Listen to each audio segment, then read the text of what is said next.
नहीं, इतनी देर हो गई है, डॉक्टर भी कुछ नहीं बता रही है। इतना परेशान मत हो, इंशाल्लाह अरीशा भी ठीक होगी और तुम्हारा बच्चा भी। बस अल्लाह से दुआ करो बेटा। ये डॉक्टर आ गई। डॉक्टर साहिबा, कैसी है अरीशा, बताएं। उनका बीपी शूट कर गया है, आप दुआ करें, हम माँ और बच्चे दोनों को बचाने की कोशिश कर रहे हैं। या अल्लाह खैर। डॉक्टर साहिबा कोई खतरे की तो बात नहीं है ना? अभी हम कुछ नहीं कह सकते, आप बस दुआ करें, पेशेंट की कंडीशन ठीक नहीं है।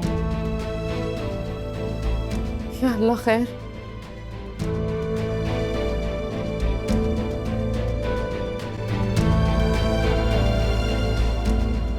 तो अभी सारी प्रॉपर्टी मेरे नाम हो चुकी है ना? मैं जिसके नाम चाहूँ ट्रांसफ़र कर सकती हूँ और जिसे चाहूँ ना भी ट्रांसफ़र करूँ?